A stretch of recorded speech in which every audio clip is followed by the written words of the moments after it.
Hola amigos, bienvenidos a este programa de entrevistas Diálogos. Con ustedes, Rosa Melissa Lozano. El día de hoy nos ocupa un tema muy importante, la corrupción y lavado de activos. Bueno, el director de este diálogo es el doctor Alfredo Pérez Bejarano. Él es abogado de la Universidad Nacional de Trujillo, maestro en Derecho y Ciencias Criminológicas por la Universidad Nacional de Trujillo, doctorando por la misma casa de estudios, socio del estudio jurídico Palma Rodríguez y Pérez Bejarano, consultores legales y contables. Además, es docente universitario. Él va a entrevistar a nuestro invitado del día de hoy, el doctor Luis Lamas Pucio. Él es profesor y abogado Luis Lamas Pucio, socio fundador con Gerardo Lamas Suárez del estudio legal Lamas Pucio y Abogados. El abogado es egresado de la Universidad Nacional Federico Villarreal. Ha obtenido el grado de magíster y realizado estudios de doctorando en la unidad de posgrado de la Facultad de Derecho y Ciencias Políticas de la Universidad Nacional Mayor de San Marcos. Además, es docente universitario de diferentes universidades públicas y privadas. Ha llevado a cabo estudios de investigación y pasantía en diversos países e institutos especializados, como Japón, Estados Unidos de Norteamérica, Venezuela, México, Italia, Costa Rica y Chile. Además, él ha escrito más de 15 libros. Él es asesor internacional. Igualmente ha representado al Perú ante diversos organismos regionales e internacionales como especialista en materia de prevención del delito, crimen organizado, terrorismo, derechos humanos, tráfico de drogas, lavado de activos, delitos ambientales y tratamiento de criminalidad. Alfredo, te doy pase para que hagas la introducción a este importante tema. Bienvenidos a todos los presentes. Quiero agradecer enormemente la presencia del entrevistado del día de hoy, con quien generaremos un diálogo sobre un tema muy actual. El doctor Luis Lamas Pucio nos acompaña para abordar el tema de corrupción y lavado de activos. No obstante, como forma introductoria, tengo que hacer presente que el año pasado, 2019, el doctor Lamas, en su última publicación sobre corrupción, la corrupción, cleptocracia y globalización, es el libro que presentó en el año pasado, y no solamente toca temas trascendentales, sino que a la coyuntura peruana es, creo, totalmente atendible la revisión de este libro, la incorporación de conceptos tanto clásicos como nuevos para, digamos, la academia peruana, como el término de cleptocracia, cual le pediremos pues los alcances sobre este término, nos explique. Son importantes variables para entender y analizar los fenómenos que nos están desgraciadamente acompañando, ¿no? El fenómeno de la corrupción, que no es un tema nuevo en el Perú, no es algo que haya venido en los últimos tiempos, sino que nos ha acompañado desgraciadamente desde también la misma fundación de la República, como nos indican los datos históricos. Así que el diálogo de hoy día va a ser enriquecedor para una mejor cobertura del fenómeno que tenemos, y no hay persona más clara y entendida en el país que nos aperture este tema a través de su diálogo, del diálogo que vamos a tener hoy día. Así que, doctor Lamas, ¿cómo estamos o cómo es el contexto actual, tanto internacional como nacional, que usted nos podría presentar o dibujar de la corrupción? Bueno, querido Alfredo, primero que todo quiero darte las gracias por esa deferencia que has tenido hacia mi persona, de convocarme a tu programa para poder compartir algunas ideas, algunas reflexiones, algunas experiencias de carácter profesional referidas a un tema que es de particular vigencia y actualidad en estos momentos en el Perú. El Perú tiene una historia descarnada de lo que ha sido y de lo que es y de lo que posiblemente será la corrupción en los próximos años. Cuando analizamos la historia de la corrupción, y ahí en alguna forma también está explicada la etiología de la corrupción, o sea, ¿por qué hay tanta corrupción en el Perú? Porque todos los peruanos nos preguntamos, doctor, ¿cómo es posible, ¿no?, que a pesar de todo lo que se dice, lo que se devela, se descubre, se afirma, la corrupción no solamente ha continuado, sino que ha aumentado en términos cuantitativos y cualitativos. Entonces, la pregunta que uno se tiene que hacer es, ¿por qué ha sucedido eso? ¿Y por qué continúa sucediendo? Y creo yo que la explicación está en la historia de la corrupción. Te mencionaba hace unos instantes que la corrupción, en los términos más o menos coloquiales como lo entendemos, arranca a raíz de la conquista. Vinieron personas de otras latitudes, muchos de ellos personas sin formación, que lo que los motivaba era exclusivamente el ánimo de lucro. Y este ánimo de lucro exacerbado, al encontrarse con un imperio incaico rico en una serie de elementos, marcaba diferencias en términos de la concepción que tenían los peruanos de aquella época comparativamente con la percepción que tenían estos europeos que vinieron a conquistar el Perú. Eran dos formas totalmente distintas de entender el cosmos, la realidad. Durante el Imperio Incaico no existía ese afán, ese sentido desmedido, despiadado de lucrar. Era un sistema con sus altibajos, no digo que no, pero el hombre andino no tenía esa apetencia económica como sí la tenía ese extranjero que vino acá a conquistar. Y creo que ese es el punto de partida en el tema de la corrupción, porque la historia del virreinato es la historia de la corrupción, es la historia de la depredación, es la historia de un genocidio sistematizado en la que asesinaron y mataron a más de 6 millones de seres humanos. Todo esto regido por un sentido exclusivo de lucro, de extraer la mayor cantidad de recursos económicos, explotando una clase social que no tenía esa concepción. Y este proceso de depredación a lo largo de la etapa del virreinato, como te manifestaba, tuvo el aval de la Iglesia Católica, que eran estamentos igual o más interesados que los conquistadores y aquellos extranjeros que manejaban el virreinato en el Perú. Y eso es una historia ampliamente conocida. Y eso en alguna medida fue la herencia de la misma independencia. Porque curiosamente los criollos, aquellos hijos de indígenas, pero ya occidentalizados por la presencia de gente extranjera, asumieron las mismas actitudes, incluso más deplorables que los mismos conquistadores. Dale poder y los conocerás. Y estos estamentos intermedios de los criollos, evidentemente, dada su cercanía al poder virreinal, ocupaban los cargos más representativos como una especie de clase social económica distinta a la población indígena. Y lo manifestado, creo yo que en alguna medida se corrobora, porque resulta curioso que tuvieron que venir extranjeros para que nos podamos independizar.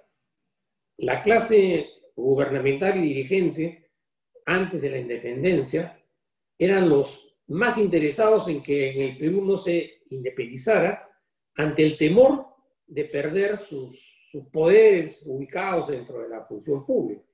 Y después de la independencia, en los primeros años de la República, hasta la denominada República Aristocrática, que era una república, digamos, muy sujetada a los poderes del Estado, a los poderes económicos, han venido una serie de acontecimientos, como ha sido el salitre, el guano, la guerra con Chile, el caucho, el petróleo, ¿no?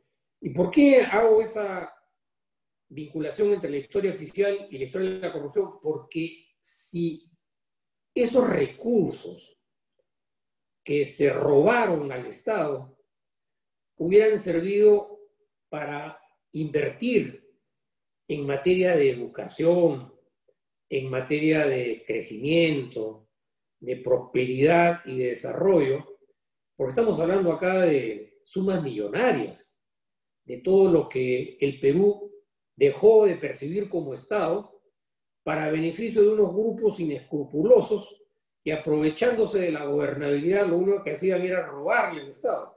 Esa incapacidad del Estado para poder percibir estos recursos económicos no necesariamente se debió a las fuerzas extranjeras, sino eran a los grupos de gobierno que en diferentes momentos gobernaron el Perú y que gobernaban de acuerdo a sus intereses y de acuerdo a los intereses extranjeros. Entonces, ese entrampamiento entre clases sociales, entre apropiación de los recursos del Estado, ha querido ser suplido por el oficialismo, exaltando la historia nacional, en la que no tengo la menor duda que hay infinidad de héroes, pero en realidad esta historia es una historia de manipulación de conceptos. Yo creo que ahí está una de las explicaciones por qué hay tanta corrupción en el Perú. La historia del mundo es la historia de la corrupción, en los términos no tan sistematizados como lo estoy planteando en el caso del Perú, pero esa manera de entender la corrupción siempre ha venido aparejada de un fenómeno mucho más relevante e importante, que es el que en última instancia define el partido de la corrupción, el juego de la corrupción, y es la impunidad. La impunidad en términos de que acá no pasa nada. Un arresto domiciliario, una orden de comparecencia, una prohibición de salir del país, una persona que sale subrepticiamente al extranjero, y vamos a iniciar todo un proceso de extradición que demora años, ¿no? Y podemos arribar ya bajo ese contexto a lo que está pasando actualmente en el país, ¿no? Y creo que en alguna medida eso podría explicarse en base a lo que te estoy manifestando. Una pregunta de cajón, por así decirlo, ante esta situación, ante este fenómeno y su reacción, es si el derecho está abordando bien el fenómeno de la corrupción para tratar de combatirlo. Como usted bien dice, en relación con la corrupción, y es extendible a todos los fenómenos delictuales, pues la delincuencia no va a acabar, desgraciadamente. La delincuencia es una parte, digamos, de los fenómenos sociales que es imposible determinarlos. No obstante, ¿cómo cree o cómo considera usted, o considera más bien, si el derecho penal peruano, o quizás a nivel de las recomendaciones internacionales, están afrontando bien el fenómeno de la corrupción? ¿Están tratando de cubrir, criminalizar o cortar los hilos de la corrupción? ¿O por el contrario, es más una carta de presentación quizás simbólica más que otra cosa? ¿Qué opinas sobre eso, doctor? La corrupción, en su mínima expresión, está evidentemente en la norma penal.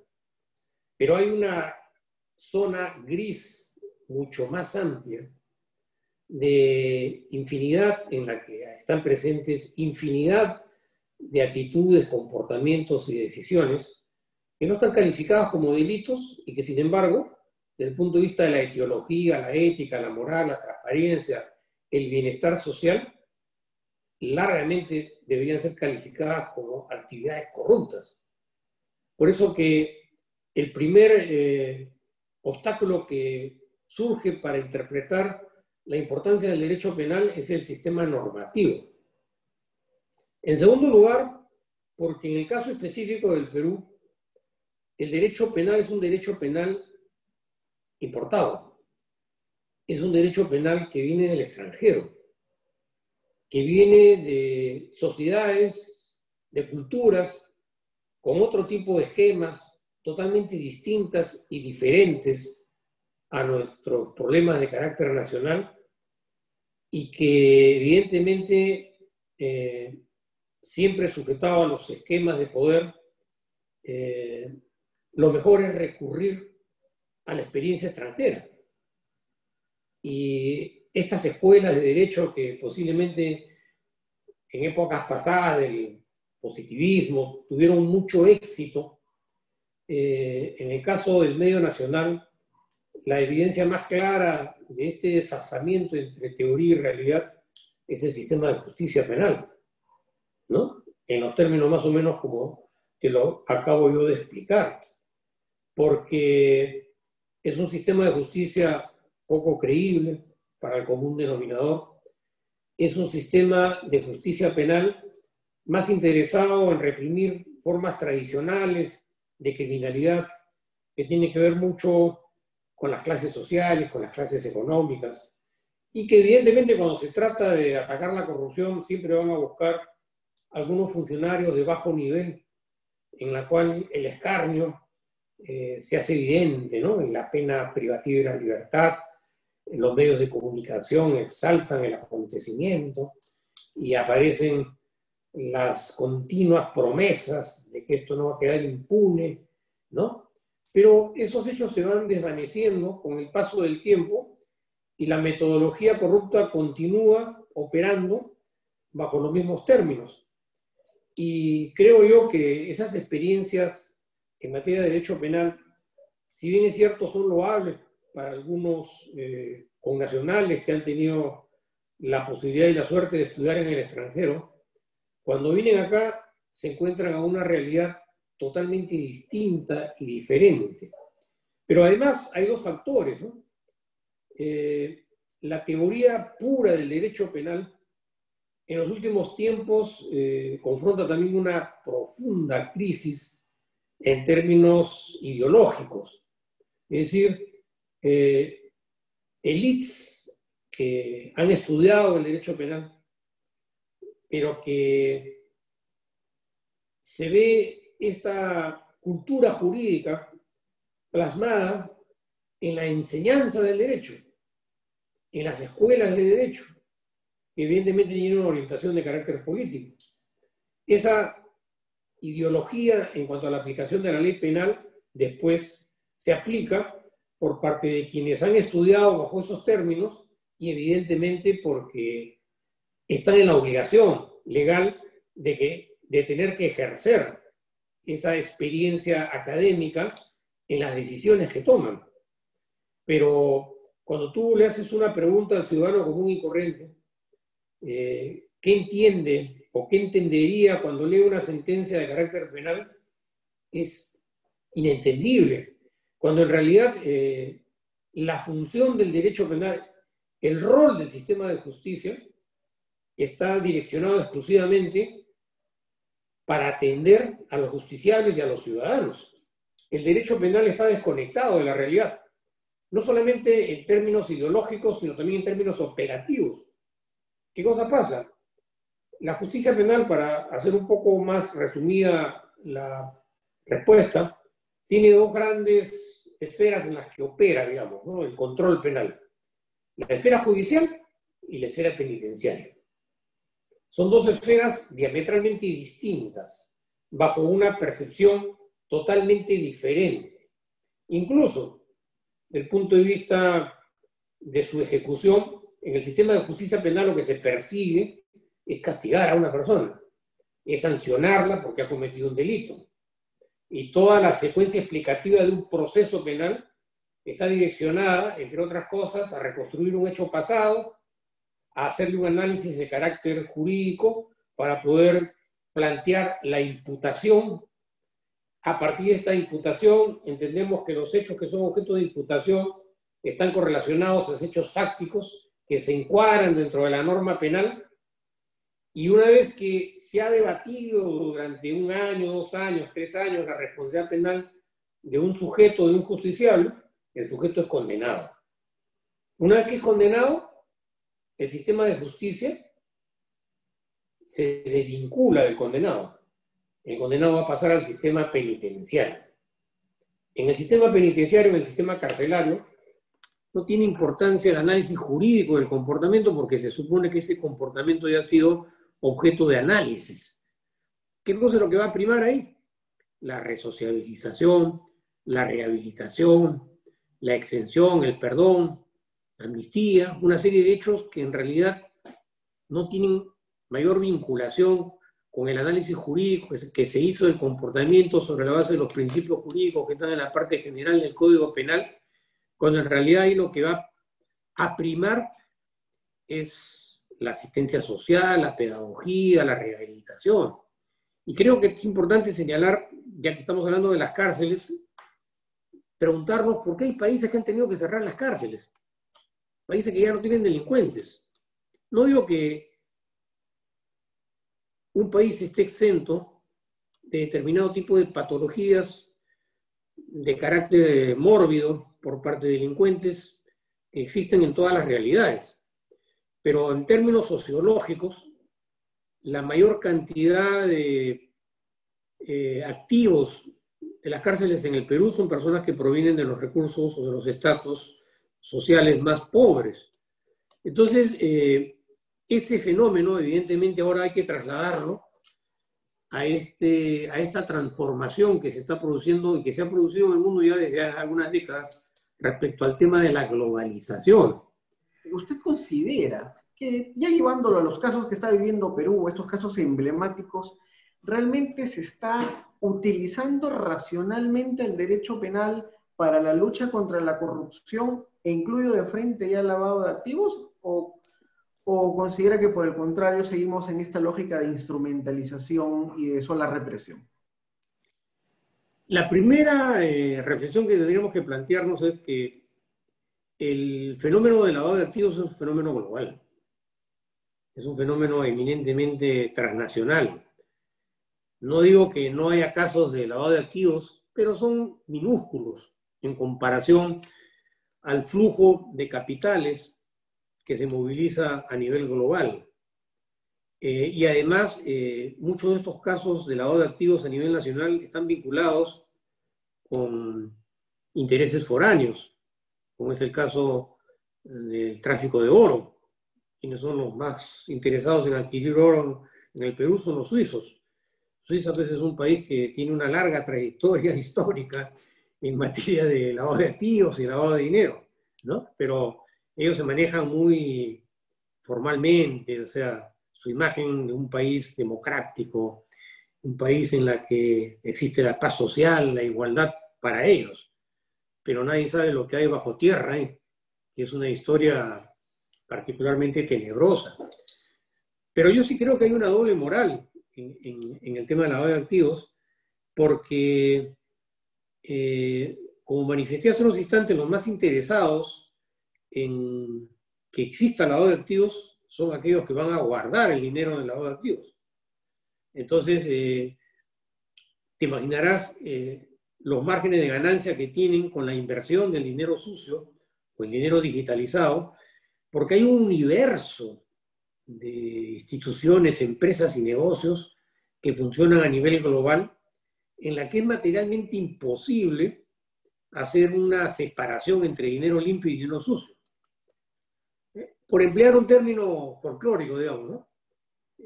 Siempre hemos entendido y así nos han enseñado y nos han educado que hay dinero limpio y dinero sucio, ¿no? Entenderíamos que el dinero sucio o está físicamente sucio o es un dinero que huele mal, pero es un eufemismo, porque si tú pones un dólar o un billete de $100 proveniente de una estafa global frente a $100 que proviene de la reventa de un producto robado, no tienen diferencias. Son diferencias históricas, ideológicas, en los términos como lo he explicado. Y creo yo que la prueba más evidente es que el lavado de activos ha sido ejercido y tiene presencia en el Perú a raíz de la presión internacional, en términos de reglamentación, de control respecto a la Convención de las Naciones Unidas, la presencia de la Comisión Interamericana contra el Abuso de Drogas, los acuerdos de Basilea, ¿no? Y después ya otros elementos como la Convención de Palermo respecto al crimen organizado, que tiene una estrecha vinculación con el lavado de activos, la Convención de Mérida de corrupción, que también tiene todo un artículo específico para el tema del lavado de activos, el reglamento de las CICATs, ¿no? Y ahora la presencia de otras instituciones que visitan los países para ver si efectivamente están cumpliendo o no están cumpliendo con las exigencias de carácter internacional. Pero ¿cómo establecer si un país realmente está cumpliendo con estas exigencias cuando es un país que tiene altos índices de corrupción? La corrupción se da simple y llanamente porque existe un nexo entre el sistema financiero y la actividad propiamente de lavado de activos. O sea, nadie puede lavar dinero si es que no ha hecho uso de las formalidades que caracterizan el lavado de dinero. Y una de esas formalidades son las empresas bancarias y financieras. Por eso el otro día leía algo que realmente me sorprendía. Tú sabes perfectamente, como yo, que el decreto legislativo 1106 ha tipificado el delito de omisión de comunicación y el delito de retardo en la omisión de comunicación. Un país que ha vivido, por poner un filo o un punto cronológico, 10 años, los 10 últimos años, en la que el flujo de capitales proveniente de las licitaciones, de las concesiones, solamente se pudo haber hecho con la presencia del sistema bancario. Algunos casos anecdóticos en los que hubo entrega de dinero físico, pero básicamente todo fue a través del sistema bancario. Y que yo sepa, hasta este momento nunca se ha denunciado a una empresa bancaria y financiera por haber participado y menos por haber omitido o retardado, ¿no? Claro, se ha creado todo un andamiaje normativo que va desde el compliance, la prevención del lavado de activos, la creación de la unidad de inteligencia financiera, las operaciones o transacciones financieras sospechosas, los sujetos obligados a informar, los oficiales de cumplimiento, las señales de alerta, ¿no? Todo un tinglado que cada día crece la lista de sujetos obligados. Cada día se incorporan nuevas entidades y cada día hay más corrupción, ¿no?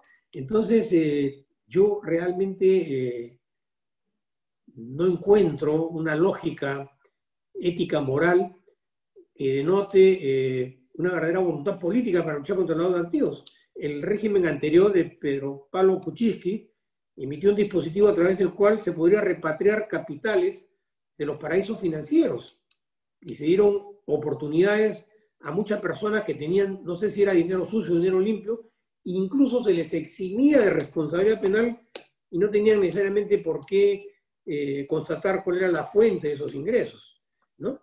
Pero claro, cuando se trata de crear toda una parafernalia en torno a la criminalidad, el crimen organizado y la corrupción, fiscalías especializadas en crimen organizado y lavado de activos, ¿no?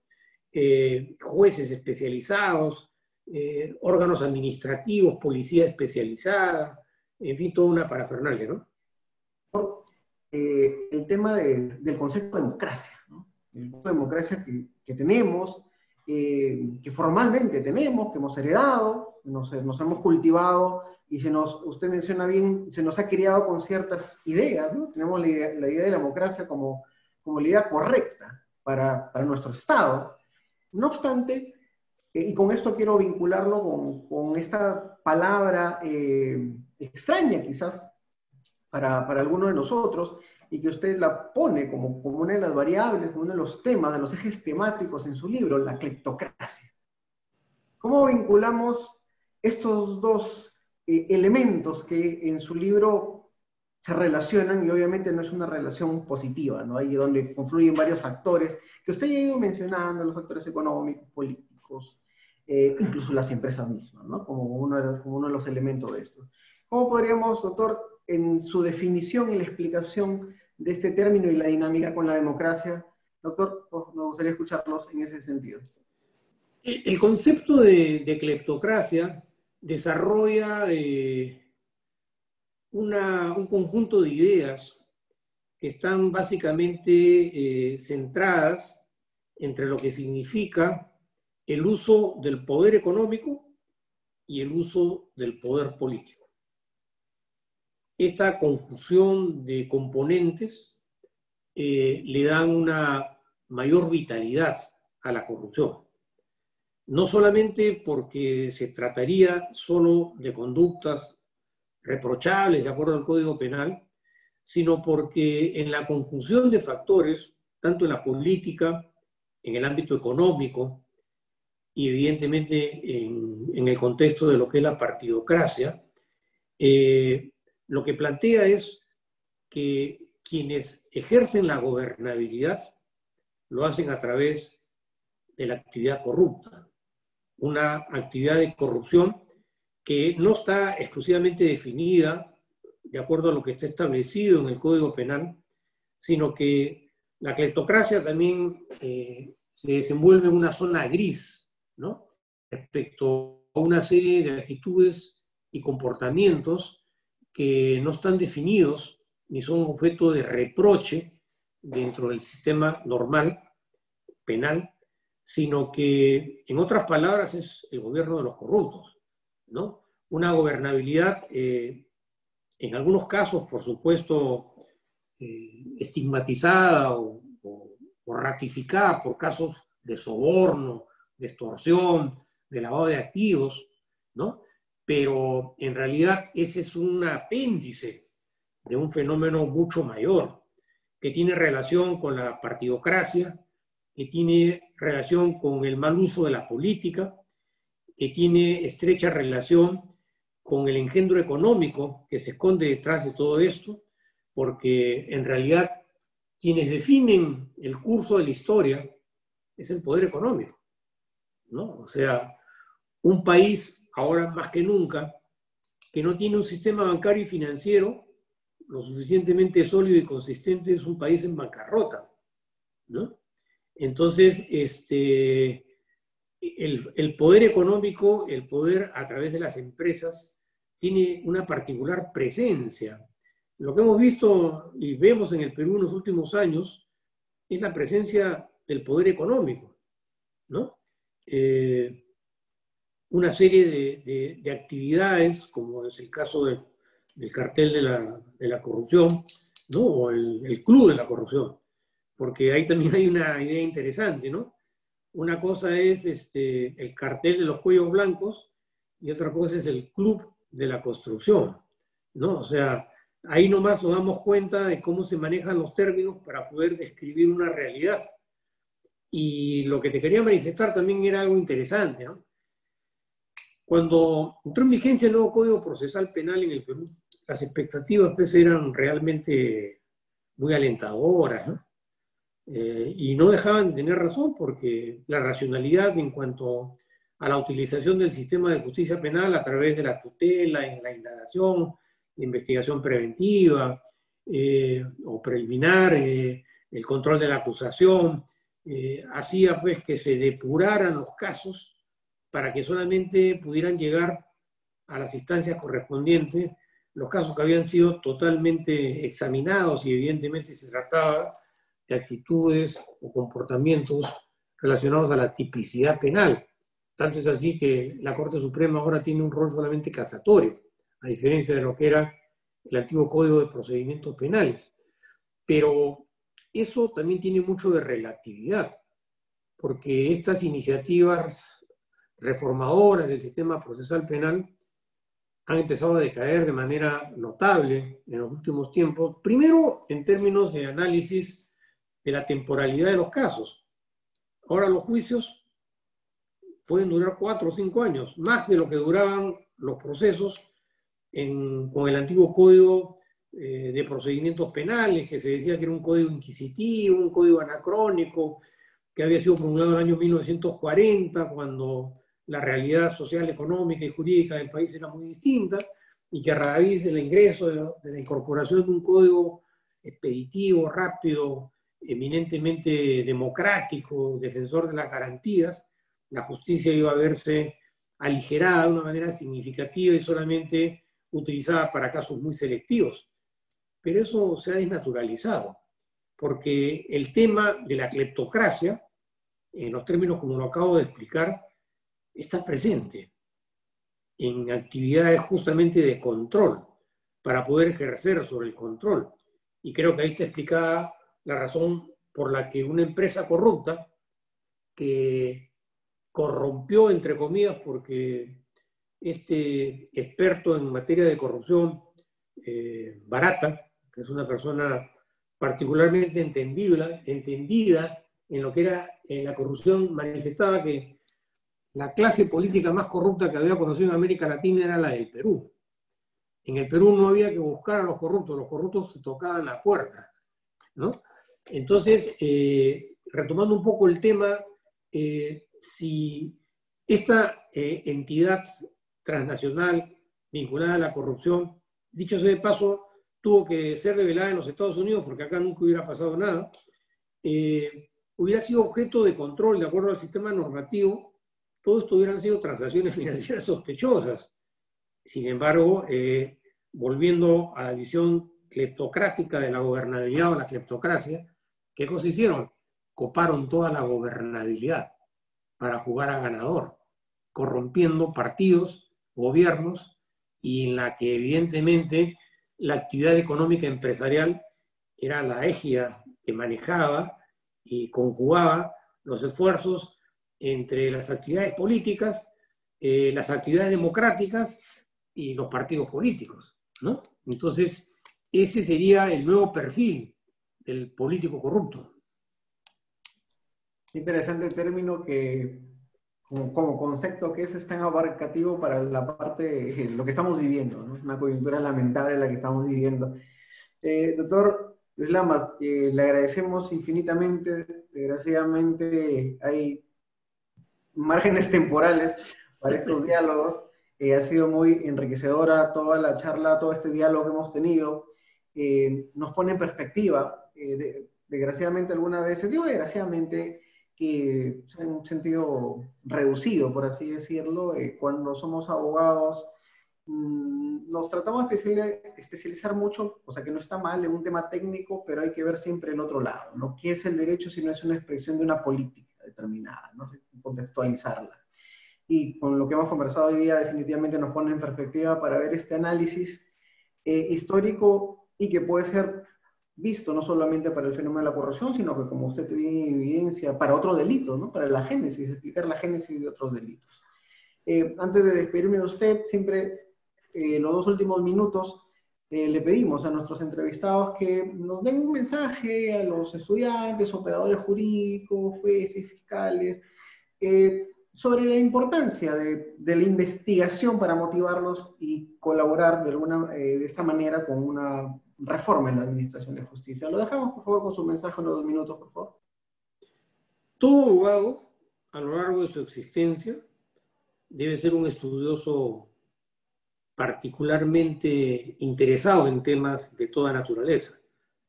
Yo tengo 70 años y sigo estudiando.